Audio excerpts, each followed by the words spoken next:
Welcome back to FaceitTV, guys. It's last match of tonight for the US FACEIT League edition, and we have, of course, Cloud9 and LunatiK. They're going to be facing off on Dust 2. I'm DDK, of course, joined with James, as usual, and we have a very interesting game on our hands because, Ricky kind of illuminated the issue, I suppose, that there has been some interesting matches, previously with LunatiK and Cloud9, in particularly on this very same map, Dust 2. So I think it was reasonably recently as well. yeah. So, but obviously, both teams will have something to learn from that, and I assume we'll see some adjustments. But let's have a look at what the betting's been like on this map. And again, it looks like Cloud9 are the kind of marquee favourites in this battle. Not so lopsided as the previous match. Yeah, I mean, it's hard. It's hard to not be a fan of Cloud9, especially after their performance last time they were in Europe. So they're looking at 70-75% here. So the smart money's on LunatiK, obviously, because you wanna speculate to accumulate here. So speculate to accumulate. You're gonna have to bet. You're gonna have to put down a lot of skins to win anything reasonable on Cloud9. So I just always go for the underdog. But I only bet skins I don't need, so I don't send any death threats to players afterwards. It's a good plan, James. It's good. It's good. You're a good person. I'm a good person. I'm a good I guy. sometimes have my doubts, but I think you're a good person. And it is interesting though, because Cloud9, they had one of the most memorable matches of the entire tournament. It was against Titan, of course, on Dust 2. And it was a match where, Cloud9, they played really well, and they actually showed that they did their research. They did a lot of research. It was quite apparent that they understood how to read the movements of Titan and how to react to them in certain situations and certain spots, where they're in certain bits, certain money. They know how, which round MBK is going to push short and where, Scream is going to come from back, with the old Titan lineup and stuff like that. So they did their research and provided a really good match. But at the end of the day, it felt like it was really Cloud9 just being damn clutch and Titan kind of just faltering and losing some strange 1 versus 3s and stuff like that. But Cloud9 have always shown that they're under pressure, that they are pretty darn good, and they've got such amazing clutch players. Yeah, Hiko's going to be the one to watch. For example, Hiko is an insane clutch player. I think as of recently, traditionally on paper you'd say that Nothing is their star player, but I think Hiko's their star player. I mean, he certainly has been of recent. So I think he's #1 top dog in that team at the moment. He seems to get better the least friends he has left alive on his team. He gets proportionally better. That's he starts Hulk smashing people. Just gets greener and greener. It's like one trend that I noticed when I was watching at least the games of the ESL 1. Maybe it's just the environment of LAN, specifically an international event, that extra adrenaline and pressure and stuff that really just fires him up. I'm not sure exactly what it is, if he's the same, in these regular online matches. It's a very different environment, but he plays down well on LAN at least, and he's a clutch monster. So definitely, I mean, we saw insane performances from Shroud as well, and as Ricky highlighted, it was a big risk for them to take Shroud without him being LAN proven at all, and he definitely paid off. So this lineup for Cloud9 certainly has a very bright future, but let's see how things turn out here in the 9th round. Of course, I mean, personally, okay, speaking of changes to the map, which maybe alters the balance slightly, we have the new plant for the T's. You can plant close to, on the cat side of the boxes on the A-bomb site, which is nice. But generally speaking, like a lot of French teams, I also have a personal preference to start CQ given the choice here. On Dust 2? Yeah. I think it just depends on your style, team by team, basically. So I don't think there is a wrong decision here. People can generally consider it to be a slightly T-sided map, but I think either or works fine. So we're going to see a quick restart with a slight money error, and then we'll be into the game. So in the meantime, we've got one of the LunatiK players was saying get ready for some B rushes. So let's see if they if it's double jeopardy or if they are just going to go straight in to the B or A. So yeah, so FugLy apparently the man to watch on LunatiK, so we'll be watching him in earnest once they get to the bye round. Yeah, definitely. Yeah, we have a new mode on FACEIT here where we don't give money. You just play with the knives, and that's like for the whole 30 rounds. That's like what you do. Just kidding. There is an issue here for the money. They're going to fix that. Seems to be fixed. They've all got $800, so there we go. I think we're going to be good to go. There is a pause which has just been removed, so let's see if the B rush is real. Bomb is kind of leaning towards the A-bomb site on the terms of spawn, so it may go for a split here. We've got 2 guys with a good spawn for B on the C side. Nope, it's going to be A. So I think Nothing may have spotted 1 player there. Gotten a read, so Nothing's going to be heading towards the A-bomb site on his own, and it is a... So it looks like not live. You guys can see on the screen there. So we'll just. You know. Oh, it's 1 hour for the first pistol round. So oh, that's brilliant. yeah, little adjustments to do there. Config has been loaded. Load that config.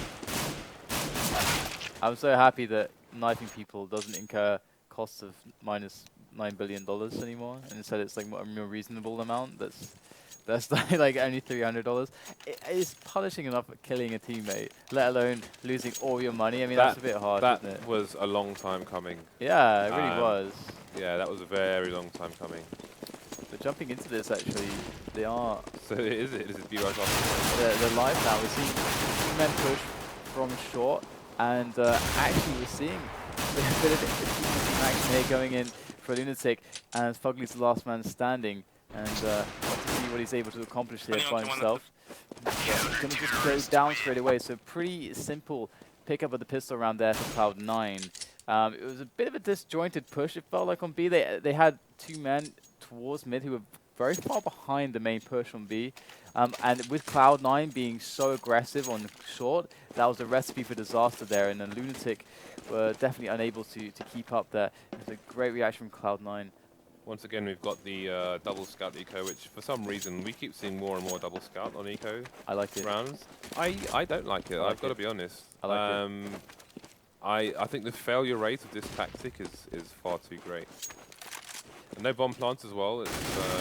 It's that mentality again that like they're gonna eco twice anyway, so they're just gonna go full buy. So why not on a map like this just get some scouts in the action instead of 2 extra P250s and armor? Get some scouts. Have some fun. Have some scouts fun games. You should try it sometime. Maybe on deathmatch. I mean, they move so fast, and ShahZaM, look, he is just hitting those heads, man. And look at this, turning the map right around on his head, taking over, long, getting those weapons, taking up the M4, and the bomb as well. And that should hopefully go down. Did they? What happened to the bomb? Did they? What is it? I think they're a little confused as to the position of the bomb there. They managed to finally get it, and meanwhile, FugLy's like, guys, the bomb. They've taken so long to get the bomb that Shroud thinks that they're going to B, so he's rotated to the B bomb site. So that's worked out quite funny for them. He's like, oh, no, back to the A bomb site. That is brilliant. That is marvelous. But yeah, I mean, the scouts on this map, I mean, Mirage, you got a lot of cheeky angles for the jump shots. You can really abuse that. On this map, the jump shots aren't so prevalent, but the wide open spaces definitely make it pretty useful, I think, on not just on finding picks, but rushes too. It can be a good support weapon on a rush. Because you move so fast with it that it's just, the scout is good. The scout is a good weapon now, and it's with since they lowered the cost for it, it definitely is, I think, worth it. And I like that teams are experimenting with it. I mean, I like you, James. I'm liking the scouts. Well, I mean, it was great individual play there from ShahZaM to open up that round of 2 headshots with the scout. But again, overall, I mean, it's reasonable in that situation because the rest of their team bought armor and pistols and etc. So they ended up with balanced money. But you could buy a scout or you could buy an MP7 for the same price. I know, obviously it depends on the map, and the scout's probably more applicable on this. But just the double scout, it's got more synergy with the pistols, and it's you're forfeiting the armor. You're just saying, I'm going to get a scout instead of having another P250 armor. I don't know, it's a bit more utility in there. I'm not convincing you, am I, James? I'm not doing a good job, am I? The numbers speak for themselves. Either way, we're getting this push up long here, coming in from LunatiK as they make their way up over cross over there onto the A-bomb site. It's a pretty easy affair to get this site under lock and key, and they just gun down Cloud9 just with those pistols. Pretty, full eco coming in from Cloud9 there. No interest really to do anything other than just a full eco, get that economy going. And of course, you can see they're quite poorly for money still. So definitely can be quite a struggle. It always feels very uncomfortable, I feel, as a CT side, to be in a position where your options very early on are very pressured with money, because your buys are pretty expensive. You kind of want two orbs, like maybe even like some people will say, okay, I want a scar as my optimal setup. That's expensive, that's so expensive. And AK-47s, terrorists can just get away with 5 AK-47s just fine. Off by semphis there. Close range P250 to the face. Always good for a bit of damage. Let's see if they can pick up that weapon later on. He's going to head through the... No, he's just peeking through the doors now. He's probably going to go pick up that weapon when he can. In the meantime, bomb's going towards the B bomb site now. They've been scared off from taking long. NAF's able to find a pick. Great shot there from NAF, tapping away Shroud's head. The big entry kill there, allowing his team to get into the bomb site. They might just be able to have the time to get the plant down as well. And a crazy angle there onto nothing. That's absolutely fantastic. ShahZaM onto Hiko.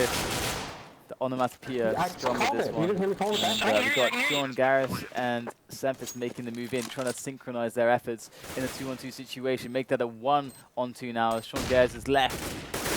Nothing but a prayer, an unanswered prayer at that, as he backs away, trying to save that weapon. Definitely, I mean, you got to hand it to NAF there. That long range pick from Steele, boom, straight in the bomb site, and that's what they needed. They needed that to be quick, clean, and fast. Yeah, we should have won that. That was land ShahZaM. I mean, What? So you can hear the Cloud9 team saying they should have won that round. But unfortunately they didn't, and it's 3-1 to LunatiK, and LunatiK with a fair amount of money already. We'll see if they choose to upgrade these FAMAS guns. We've got lots of AKs being bought, and an AWP gets thrown over to ShahZaM. Maybe we'll peek middle double doors here. Doesn't get the first pick. Let's see if he gets one of the other guys. Oh, no wallbangs yet. Alright, so Juvenile staying with his FAMAS. Yes, I think we get to see what can be quite a standard round coming out from LunatiK here. They have the smoke down on mid, very standard. The play for short control, they've got dark control as well, is very standard. They're going to have the options readily available for B split and also A split. From the setup here for Cloud9, the B split is not necessarily more favorable than the A split at this point, because they're pretty well spread out. They don't have like a heavy bias towards long. They're not super far away. It's just Hiko on long. So right now, I feel like LunatiK really needs to get some more info here to really make a call on what's going to be the best move to go for. And we can see that they are kind of starting to converge towards the Xbox next to the mid doors there as they look for more information. And it's like they might just see what they can get here with a quick peek up short, looking for that information. And maybe they can just hit the play on A. But they have Hiko actually. He's coming in from behind. He's pushed out the long doors. They're going to get taken out by NAF. Really nice now. NAF can go in through long, but actually he gets cut down already. And ShahZaM on the back here. ShahZaM's in a really important position here with that AWP. He can deliver. Oh! ShahZaM gets one. Looking for the second. There it is, going to find that one as well. And brilliant stuff there in this round from LunatiK. Sean Gares, last man standing, 3v1. Looks like he's going to go for the save here. All the T's have expected it and completely left the bomb site going after him. Gets the first pick though. That gets taken out, trade kill comes in from Juvenile. So that was, you can see the T's were really confident of what was happening there, and they deserted the bomb site pretty damn sharpish once Sean Gares was the last man standing for his team. It was, I really liked just the slow style from LunatiK there.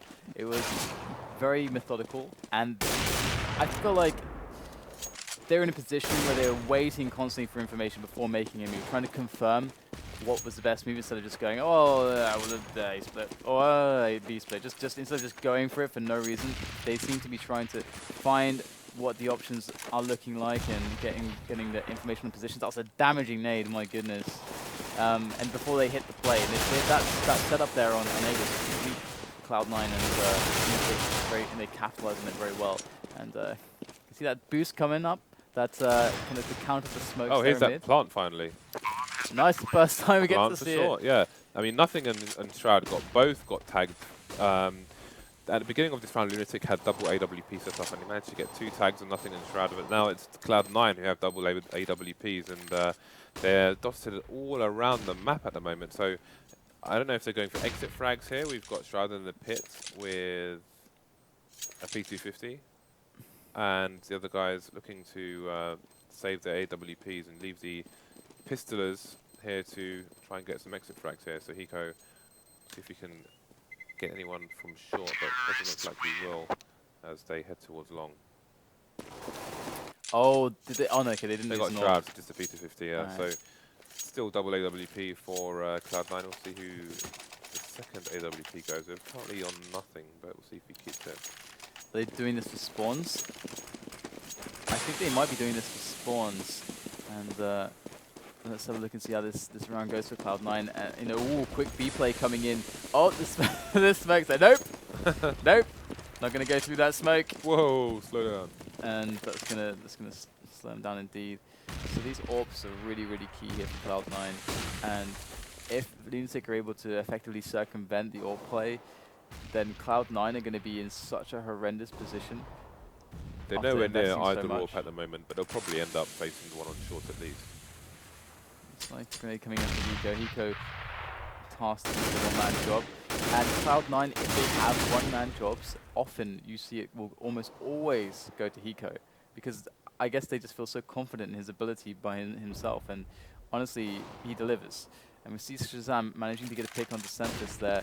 And that's going to allow them to slowly get more and more ground here, you know, opening up middle. Now Cloud9, 3 guys left. They got to worry about middle. They got to worry about A and B at the same time. He has a lot of options to LunatiK to just converge on one location together. Looks like they're going to go to a B split here, majority through dark. This is going to be dangerous. Timing. Nothing's left the bomb site at a completely wrong time, and now we've got 3 people in the bomb site, including the bomb. And they go for the retake, and Sam's going to miss his shot. Should have got that one, really. Taking away their Cloud9, trying to work for this retake. 3 versus 4. Gathering up here. One of them's in T-spawn, though. This is going to be difficult. I mean, by the time he gets there, they're not really going to have time to push, which is why they're all retreating now, opting to save their weapons instead. It's going to be 6-1 to LunatiK here. Are they going to smash Cloud9 again? You can see how protective they are of these weapons. They know that like once they lose these AWPs, they really lose a chance to gain momentum. Because even if they win a round, LunatiK are going to have so much money that they're going to have even the big advantages on the ranges still. So if Cloud9 do just try to hold on to these advantages and turn it into like momentum in the game, and they're going to lose an AWP there, that is a big, big loss. They still have, you know, decent stocks here for the money. It's looking okay there, bank generally speaking, but these guys are expensive. If they saved that, they could have done a full buy with nades for all the players. Instead, they're going to be mostly there, but Shroud only with a smoke and a flash. semphis with no nades at all, so that was a possible loss for the They have a few people bum rushing long here for the terrorists. They'll probably put them back and try and take them at the same time once they clear that long. And still one in T-spawn here. ShahZaM with the AWP looking down mid to CT spawn. Get himself closer there for an angle on short. And once again, we can see they got a player in long. He doesn't have to do anything, but just present a threat. And they're actually going to go for the take on long here. Hiko first man. They try to go for it. Daps does take Hiko down. The trade's coming in. And it is 2 men lost for Cloud9. Almost spotted indeed. And they're very aware that long is lost here. Looks like they're going to go for the rush onto this A bomb site there. Be making his way in, tap onto Gares to take him down on that bomb site itself, and it is a plant for long here, and you can see they do have a member in the pit, so this should be really hot stuff here for LunatiK in this post-plant setup. Nothing, and Shroud have a lot of work to do. And there you go though, Shroud trying to make his way through the smoke, going to pick off 1 kill, looking for the headshot on the second player, remaining on the bomb site. Juvenile playing it very easy there, and he's gonna find the kill onto Shroud.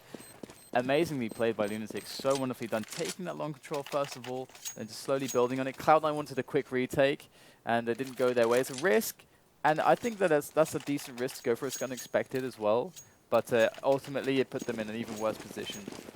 It's 7-1 LunatiK right now. Do you just want to let that sink in a little bit? Yeah, it's interesting, but I mean, we did have the veto system here, but I guess Cloud9 were confident that they could take +2 second time around, as they didn't seem to remove it from the veto system here. Someone needs to spot that. No, it's my fault. I took a long spawn. 7-2, unless we see And some they're more just fast scrimming. picks here come from Not even. LunatiK. This was an 8 Gares in the spot me. semphis sees the shadow, gets the kill, and this should be 7-2 to Cloud9, and maybe an additional AWP.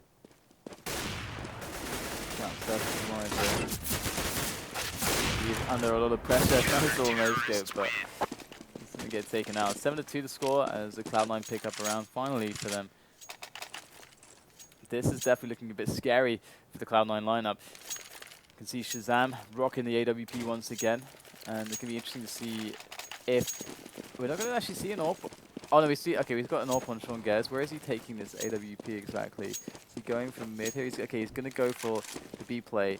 And we actually have 3 men on B, so I think we can actually push Dark here. Dark takes are really powerful, not only on surprise, frag hunting, but just getting the info. And look at that, nothing going to take down NAF early into the round. And they have to be scared to move into Dark now. They can't know whether or not Cloud9 are moving through to lower Dark, so they're going to just rush through short. They feel the pressure coming in from behind.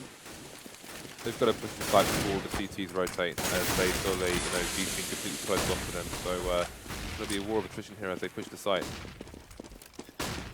And it looks like we're going to see a short plant, I think. Yeah, it's a short plant again. Oh! Oh, the double from the spray down. Nothing coming out huge there.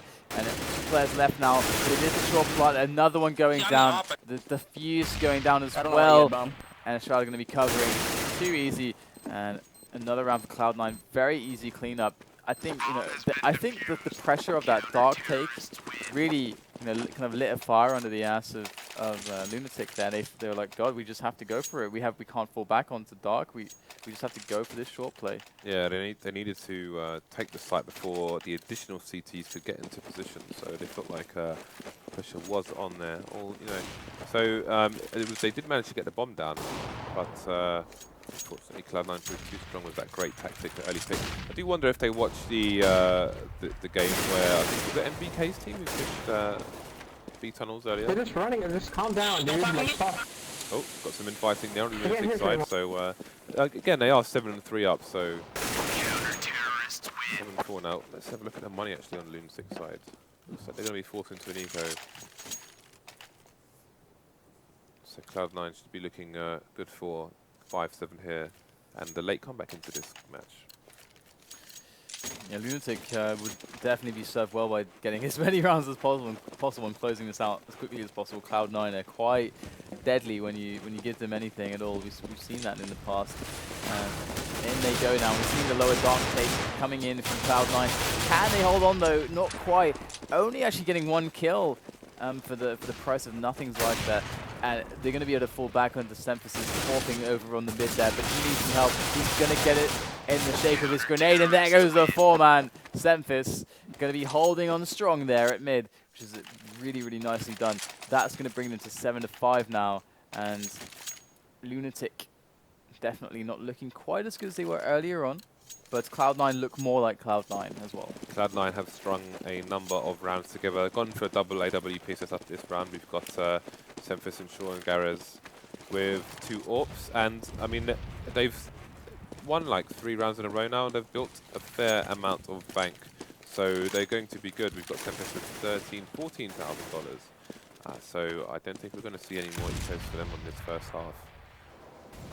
See, it's a bit of a more passive round here from both sides, although we do have someone peeking into B now, but he is going to be walking into a crossfire setup, so there we go. Splat. Gets picks from the wrong direction. That's going to leave the CTs of 1 person on B. And that's Shawn Gares with the AWP, so not the worst scenario in the world. However, we've got nobody mid right now for the CT side, although the T side will probably be a bit wary of peeking because that's unbeknownst to them, and they could get AWPs as far as they're concerned. But there's sort of 3 smokes left, so okay, there we go. The smoke for CG Spawn. We're going to see that like push coming from daps just to create confusion here. Oh, Shroud, aggressive play. He's going to find out everything he needs to know. Takes down 2 players there by long, and Cloud9 have to know what's happening. There's daps. He gets taken down over by Xbox, and they can hear it. They know what's happening. The last 2 players over at long. smokes going down on crossover to force those close range engagements. Boom, Sean Gares long distance onto ShahZaM with that AWP, and now NAF is left with a lot of work to do. 8 seconds. And no time to do it. You heard semphis say good job to Shroud, because not only did he get 2 picks, but he also exposed the location of the bomb, so they knew that they didn't have to defend B or send extra plays over there. So that was great play by him, not only for the frags, but also for the information, which definitely helped Cloud9 win the round with superior positioning to their team, and nothing saying hello something or other, but I think I was talking over him, unfortunately, so left to repeat that. Alright, into B they go. Cloud9 mounting their defense. So far they're going to pick up 1 kill. They're getting closer and closer to these terrorists. Preston's on now. Cloud9 going to pick up 2 kills there. Well, 3 in total. But the bomb is going to go down 2-on-3. This is not the worst situation ever, but look at this. Cloud9 already on top of LunatiK. See ShahZaM going down. Daps, that 3 going to go down as well. Has to look at too many angles at once. We're going to see a defuse coming in for the 7-7 scoreline. Cloud9 with a big series of rounds back to back. You can see the baiting by the window there from the CT who was up top. He was kind of jumping to tease a push to try and bait the remaining terrorists into trying to shoot him, so his teammate could get an easier kill, a free kill if you will. And he didn't go for the bait, but he got the kill anyway, so it worked out in their favour. semphis with an aggressive position. Is he going to peek lower? Doesn't seem so on this occasion. And they're 2 fast picks on A long here, and they're going to push straight to the site. But I wasn't expecting that. Holy fuck! This will slow them down somewhat. Yeah, I thought you would have seen him. Back on CT though. That was my Nothing fault. left for 17 HP here. Kory's going to be huge right now. No! Oh, and they're getting flanked now, and it's all falling apart here for LunatiK, and it's going to be 8-7 Cloud9. What has happened? They had such a good opening to this round, and I don't know, the pick from the CTs just slowed them down, and I don't know where that flank came from, but it came fast, it came hard, I looked retarded with my nade out picking NAF-FLY one. has it all to do now, but it's looking unlikely to say the least. It's just funny listening to their reactions to that huge flank play on the comms. We see NAF though, he's not amused, going to pick off Sean Gares there, trying to get the guys in. There it is, 1-on-1 now, 4 points of health, doesn't get it. It's going to be Cloud9 winning the first half, 8-7. Big spree of rounds, and yeah, I mean, I don't know. Would you think that Cloud9 is gonna be stronger on the T side? It was looking pretty bad there for Cloud9. Yeah.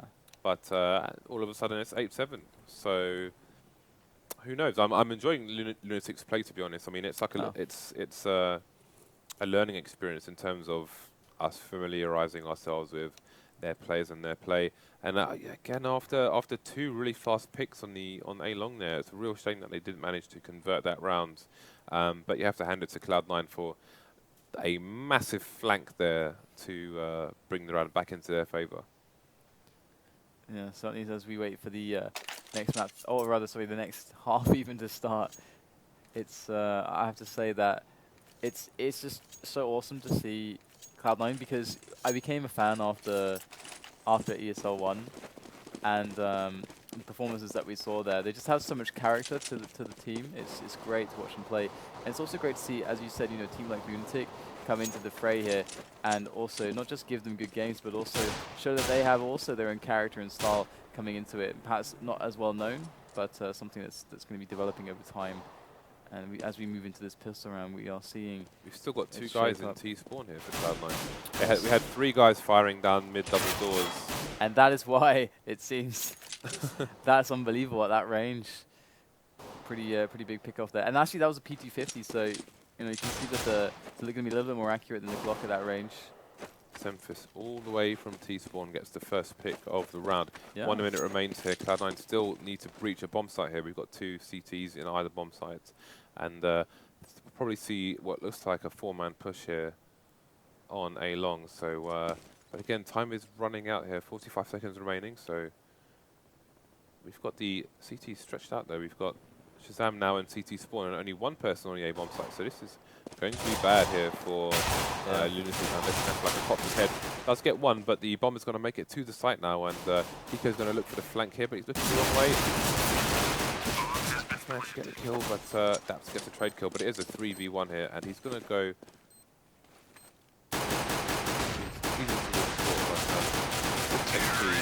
He's not going to get very far out of CT spawn.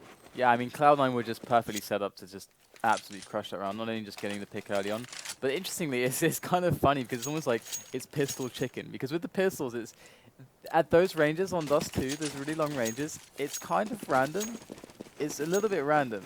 Like, it's not something you can rely on. I mean, you can both be aiming dead on the other guy's head, it's going to feel a little bit random still. So, it's he was brave enough to actually stay in there, and they got rewarded. Cloud9 got rewarded that first pick, and in they go for the push on to long. And so far, it's a lot of damage being dealt to them as LunatiK are actually holding on pretty well. This scout and pistol buy here. Scout's a good, James. I'm not going to let it go. I'm going to convert you, I swear. I like how you have absolutely no comment there whatsoever. It's brilliant. Look at this. That's swinging from behind there. Beautiful stuff. Getting a good solid tag. Going to go for the finish with the pistol. That is going to find it and back out with the scout with a jump shot over the Xbox. Not going to quite find that shot just yet, but his team is at a player advantage. LunatiK have gone one man up now with just nothing in semphis left alone for Cloud9. They've got the bomb, but only 40 seconds to create a play around it. And it looks like their choice is long. How the fuck do we lose this round? It looks like Sean Gares is... Well, I guess we didn't lose, but how are we in this situation? I'll let them do the talking for now. Oh my god, that's brilliant. That's so hot. That's so funny. Boom, ShahZaM with the scout coming in with a nice little frag. And that's the tap action of the Galil. And yeah, I mean, how did they lose this round? Well, it's important. It's important to note that they are asking the right questions. Like, they want to know, they want to understand why they lost that round and why they ended up in that situation with only 2 of them left versus the anti-eco. So that's something important. You know, you need to look at the rounds you lose and figure out why. But also the rounds you win as well. You know, if something didn't go as well as it could have, etc. There's always something to learn from every round it comes. Yeah, I mean, it's pretty smart as well. I feel like, you know, that play for long was almost a little bit predictable, because long is really, it tends to be a bit more safe than other options against an eco, because you can stick all together. Long ranges, generally, there's not a huge amount of places for them to hide as there are on the other sites. So it's less friendly to the pistols. But we saw the scouts and pistols coming in there, so it's a good defense, good little bit, you know, little stacking action there from LunatiK to really yield a good result. And we're seeing them push on mid here now, coming in on the next round for Cloud9 as they drop it on short as well. Very, very creative stuff there. Just Geronimo as they are able to pick up some weapons here. Shroud with that M4. And, holding on pretty well though. They've only lost 1 player so far. The couple still very low. And in the control situation, they boxed them in there over on CT spawn. They know that Shroud is there with that M4. They know it's low, and there it is. They'll make the kill. 9-9. And LunatiK tied the game up.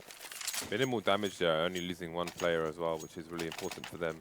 So they're all about 4,000, apart from NAF-FLY, who has to drop a gun. So yeah, they seem in good stead now with the Cloud9 team on an eco, but they have to make sure they don't get ecos in this round, otherwise they're not going to be in the best of financial situations here. So we've got one, they're keeping long ranges as you can see here. Juvenile just having a look at long, where we're going to see a full commit push from Cloud9 here. So he's retreated back to the bomb site, keeping those long ranges again, which is good decision making here. We've got team flashes coming in, allowing him to peek, get some tags. 8 HP remaining, can he get out of sight, out of mind? ShahZaM covering the angle with the AWP. Great question. ShahZaM doesn't get second one. Bomb is going to make it onto the bomb site, which is going to give the T's the money to full buy in the following round. I'm pretty much mid, which is why that guy is dedicated over there. Anyway, on mid. That's fine, we got, we should have just thought to about get this approach actually yield a result. So they're finally just clearing them up here. They're going to go for the defuse, but you know, that bomb to get planted, going to get paid the mad dollar for that plant, if not to win the actual round. But that's fair enough. And they did actually manage to take down 2 players as well. So you can see that, you know, although the economic situation isn't horrendous by any stretch of the imagination for LunatiK, it's pretty decent still. They are close to forcing that eco, as we can see now. If actually this round is won, I think they can still buy, but it's going to be, they're going to have absolutely nothing on the next round. So whoa, nothing has accidentally bought an M249. You do no, you don't accidentally buy a negative. You just, that doesn't happen, James. That's an M249, isn't it? Or is it negative? negative? Oh, he's gone full negative. Full negative in the house. Shout out to Gone Wild Negative on Reddit. Gone Wild Negative is the best. All right, so. Oh dear, I can't wait to hear the reaction of this. Suppressing fire. All right. This is what I call brute force. All right, I'm disappointed there's no negative skin though. Yeah. I mean, this guy needs to get trading on CS:GO Lounge. I don't know how to find. So I'm gonna see some. Smoke, I have a negative skin, tech, which is worth like £12. All right. Anodized navy. Maybe you should give it to nothing. All right. All right. Well, either way, we're gonna see something chucking over those nades. That play. He's playing support negative right now. Support negative. All right. Nothing's first man here. Breaking smoke. Going to be trying to clear out long. It's going quite well for them so far. And LunatiK, they don't even see the negative yet. They haven't even felt the power of the negative just yet. It's not even coming into play. He's support negative, man. He's minding his own business. Yeah. Negative. Oh no! No! Not even a single bullet fired. Someone pick up the negative quick. It was so fucking long when I died, man. Oh god, there's some anger. There is some anger. So there's no time left. Oh, there's no time left. I guess they had the plant in the works. But someone please pick up the negative. Please. What? James, explain the events that just took place. He didn't even fire a bullet. He didn't fire a bullet and they didn't pick it up. It's a crime, James. That is a crime. Oh, think of the children, guys. Come on. Poor children. Either way, I guess it was an accident, but that's just really weird. Well, yeah, it was an accident, definitely. All right. Now, okay, this is So that was just a great spawn. FugLy's got $38.50 left, but he hasn't bought a rifle. So they have he has a P250, but no rifle. Picked up an AWP there, presumably from long where they got that first pick, and their only juvenile left 20 pistol has grabbed an AK. So Cloud9 in trouble now. Spectators. Anyway, we have a 3-on-5 situation going on here. We've got Cloud9 making their way towards the bomb site. Daps going to take down Gares. They can't even get out of the tunnels before they all get gunned down by LunatiK. LunatiK are really putting things together. It really feels like on both teams, tensions are quite high from what we can hear from the comms. Yeah, I can hear some frustration here. But I mean, there are $50,000 on the line here. You know, there are 6 teams in this from the US, and 2 of them will go to the LAN finals. So there's a lot to play for. This is an important time for them. That negative, I'm still curious what that was all about. Because look at the money that the negative is so expensive. It's like 3 M4s almost. Yeah, like yeah, that is. not 3, but 2 M4s. Either way, we got Cloud9 taking over long there. You know, forcing the teams back out of that position. They still have a lot of options here after taking short as well. Great little pick up there from Gares. Oh, semphis going to find himself a frag on the juvenile with that P250. FugLy over by CT Spawn. Going to try to see what he can do. Not the best position in the world, but the bomb should go down without any further issue on that A bomb site. As you can see, FugLy just holding position there, waiting for his teammates to come around short so they can get some coordination going here, some synchronization in this push. As Hiko just crawls, creeps, sneaks his way up short to try to go for the backstabbing maneuver. Great tap action there from James. Michael Flatley would be proud. Left here against Hiko and semphis. He's going to go down with ease. And Cloud9 take the round back. It's a very back and forth issue here, James, between these 2 teams. Yeah, LunatiK will be able to buy though. Still got an AWP as well, so 11-11. This could go down to the wire. Both teams are pretty damn poor at the moment, so this is going to be a very important round. We may see an eco here. If the T's can't get a bomb down and lose the round, they're going to be on eco. If the CTs lose the round, they're going to be on eco as well. So you know, I think this is a critical round basically, and you may see a 2-round lead from the people who do win this particular round. Yeah, absolutely. So again, we're going to see that standard play. They're taking control of mid, taking control of short, dark. They have everything. In fact, they're actually going to forfeit any kind of a play on short at all, which actually kind of works out here because the B split is going to be good when we see ShahZaM and also Hiko very far away. They're going to be fast here into B. He's going to make their way through here. Hiko, rather Juvenile, is very fast on the push from long. And they still have to deal with NAF, who's sitting in that B bomb site. He's going to get 2 before he goes down. And it's looking good here for this bomb plant. But the CTs are definitely hot on their heels. So guns down, like, whipped back and with ShahZaM left at AWP, there's surely not a lot of hope left to pull this one off. He's going to get taken out. Cloud9 to pick up the 12th round to the 11 of LunatiK. And yeah, now you see the CTs are forced to eco here, which will give Cloud9 a 13-11 lead. I don't even think, let's see if they go for pistols here. We've got FugLy going for a P250, and we're going to see three P250s from the CTs, but they don't even have enough money to really all go for even pistol purchases here. So this should be 13-11 to Cloud9. Then LunatiK are really going to have to raise their game to come out of this alive. Get the eco frags here from Shroud on long. Going to get a 4th one. It's just like playing deathmatch, grinding them down. And just one by one, they're trying to get a kill in. The Cloud9, they are going to be taking it for sure. And let's go down as well. Go for this, there it is. Shroud taking his kills. But 13-11 the score. As Cloud9, they earn that eco, and then they collect, James. They collect that money, and they collect that round. LunatiK on the ropes here. They can buy rifles here. They pretty much have to, but they're going to be low on the grenades, which means obviously they can only hold off parts of the map for so long. They have 2 smoke grenades and 3 people with helmets at the moment. So the helmets don't really matter at this point, you know, versus all AKs and AWP. Probably better spent on an additional grenade, maybe a smoke grenade or similar.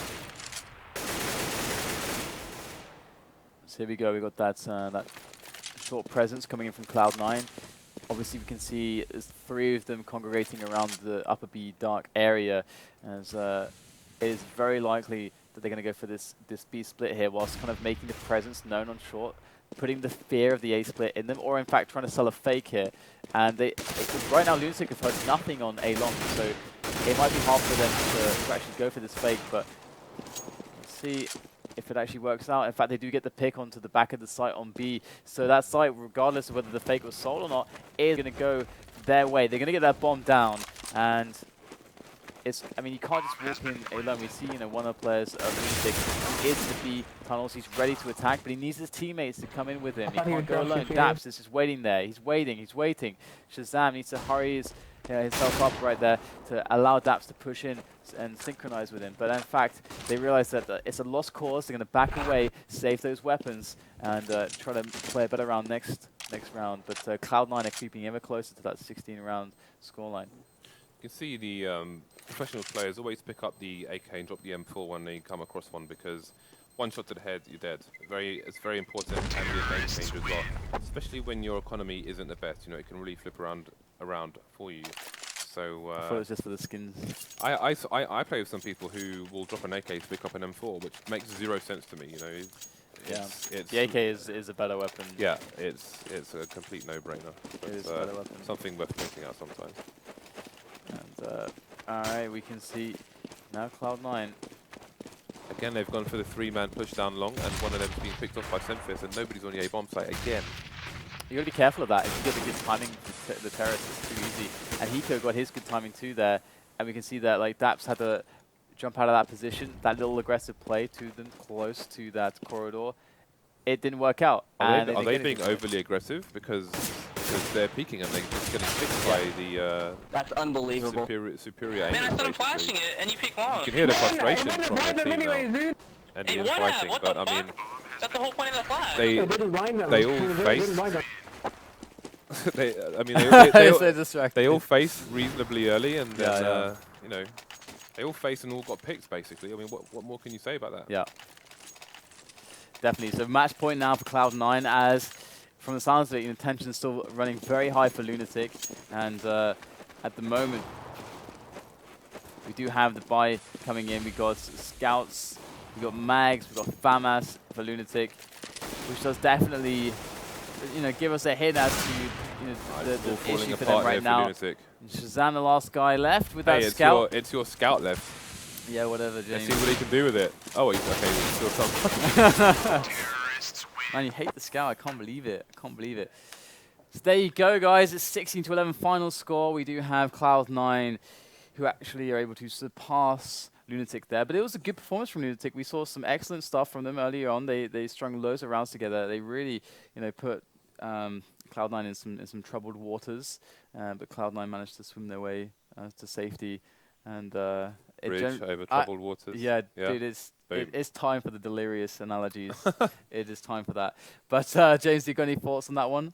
I think it started off as a good performance there from LunatiK, but I think they just fell apart a bit towards the end. I mean, I think there may have been some over-aggression on the CT side there. They were just facing and just getting picked off by AWPs and similar. I mean, Cloud9 are probably better aimers than them, and that doesn't mean you always you never have duels. Sometimes you've got to have duels, but I mean they were so early on into the round that I don't know if they were the right times to be just facing the terrorists. And multiple rounds in a row they got picked. They had 3 people go down long, which was probably just bad timing versus what the T's were doing, and they'd get a pick and there was no one there for a trade kill, etc. Yeah, this is actually long can be like kind of weird sometimes, because with long, of course, it's very timing based, and you've got to be very wary that if the CTs are playing dynamically with the AWPs, that they can just beat you on the timing very often if you're not playing dynamically with your AWPs. So you got to be really careful about that.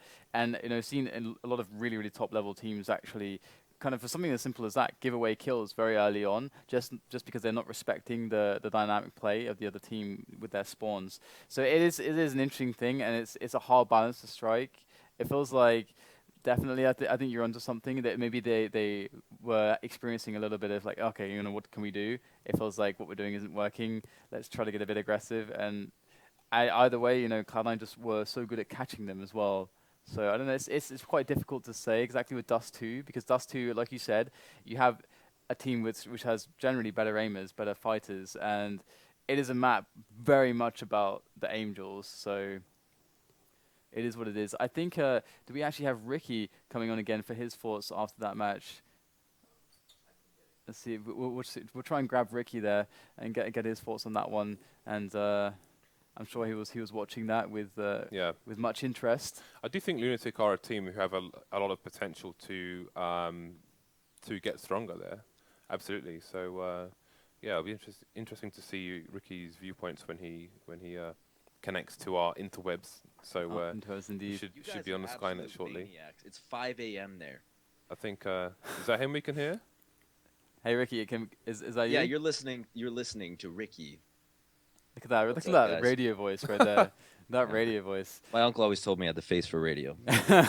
So how's it actually going? You just watched? Did you watch the game? I'm sure you did, right? I did watch that game. Good, I'm actually C9's jumping right into another match, so I'm gonna go cast that one after we wrap up here. I want to mention a few things about that game. All of the Canadians playing that game had a good game, so hail from the Commonwealth and God save the Queen. So that was semphis dropped, I believe, 30 near the end of that match. And he's really been an X factor for Cloud9 so far this season. You may have noticed he was playing with the AWP now. He's kind of changed roles there, and he's been excelling at it, which is something I'm very impressed to see from him. It seemed like Cloud9 was scrimming a little bit of that match. I believe you even heard some of the LunatiK players saying it on comms there, I believe, in the first half. You can never count out ShahZaM. He's been getting a lot of attention, most of it negative lately, but you can't deny his fragging power. He was playing lights out for the first half of the first half, but it seems like LunatiK really couldn't get that depth production. I also want to point out that Cloud9 switched up their CT side spots from what they've had all season, so that's definitely something to take into account. Right. I have to ask you. Okay, so what is your opinion of the two scouts and the P250 armors on the after you lose the pistol round and you didn't get the bomb down? You like the scouts? I'll tell you, you've touched on an age-old argument we have when we 10-man every night. And in fact, I 10-man with JDM and semphis most nights, and we usually get mad at each other because we end up using shotguns or something else, and we end up winning, and you're like, come on, that's not real Counter-Strike. But you have to think about it. If it's working, then why isn't it real Counter-Strike? Sometimes you can just pull off really pubby stuff like that, and it's a little BM, for sure. But, you know, if it works, do it. Yeah, if it ain't broke, Can't don't argue fix with it. that. Yeah, it's results, isn't it? Okay, Ricky. So I don't want to hold you up for too long. Is there any final thoughts before we let you go for your cast? And in fact, would you like to forward some people towards your cast that's coming up with Cloud9? Yeah, you can find that on GoRGN TV. I know we've been working with FaceIT. They're a lovely crew on both ends. You can find me on Twitter at RickyWrath. I am absolutely shameless for any sort of love on Twitter. So I greatly appreciate Awesome. that. The real final thing I want to point out about that match is I really loved Cloud9's pistol T strat. It reminded me I was watching 1.6 again. They stalled till about 30-something seconds, 40 seconds, and then they made their move. A very, very slow-paced, methodical approach to that round. I would love to see more like that in Counter-Strike. Certainly. Okay. Thanks so much, Ricky. Have a great cast. I would watch it, but I think sleep is a bit more entertaining of an idea for me I'm right about now. to pass out on this. I really appreciate you guys staying up to cast. I'm going to start dribbling on the Oh, table in about 30 seconds. So it's a warning to production. It's our pleasure for sure. All right, so we need to get James out of here. You got a No, meeting in like 9. I'm just joking, but in all seriousness, it was really I really enjoy watching the American matches when we get to see them. So it's really nice. Every time it's a learning experience, you know. The more exposure, the better. We never for get them to and see for it. us. It's just not our time zone. So Yeah, it's so incredibly difficult. No, to see I'm happy to be otherwise. there. But DDK will be here every week for the American streams. Yeah, much So- to their dismay, I'm sure. Yeah, you can tell me all about them Oh yeah. when you wake I up the can following day. fill you in. All right, thanks, Ricky. And from us guys, that's everything here. Remember Don't to check forget out to the check out platform. The platforms. The Excuse platform. me, I didn't mean to Yeah. jump on you there. Go for it, James. I'll just sit back and. And I was just going to say, you know, obviously a few months ago we expanded into America with the platforms, the leagues and ladders, the daily pugs and tournaments. So definitely check those out. The daily tournaments are free, 128 tick. The doors open slower. Check that out as well. That's really nerdy, but how is that? Okay, why is it that is how you sell 126? Guys, you don't get it. The doors open slower. You just don't look, understand. man, you've got to be prepared. It's not that it like feels better and like it just. if shots you're register and rushing nuke in a tournament, go. you have to know that door is not going to be your friend when you try and Just blow it up with a when grenade. you come on. send 2 or 3 people door and the others in hut, that door's not going to be your friend. You got to get a nade in there, man. You got to know that door is going to open slower. It's important. All right, man. I can see that this is a touchy subject. This is military warfare, my friend. This is just stratego. You just gotta have this knowledge by playing on the 128 tick servers. All right, well, that's James's pitch for playing on 128 It's all servers. about doors, It baby. is flawless. It's about the doors. So that's a great note to leave it on, guys. And thank you so much for watching. Remember to follow the channel. We're going to be going live with a lot of awesome action here on FaceitTV for the FACEIT League, the US edition, of course, and of course our EU stuff as well. So go onto the platform, check it all out, and we'll see you next time. Thanks so much. And we're signing off here. We're going to get some sleep, and yeah, good night.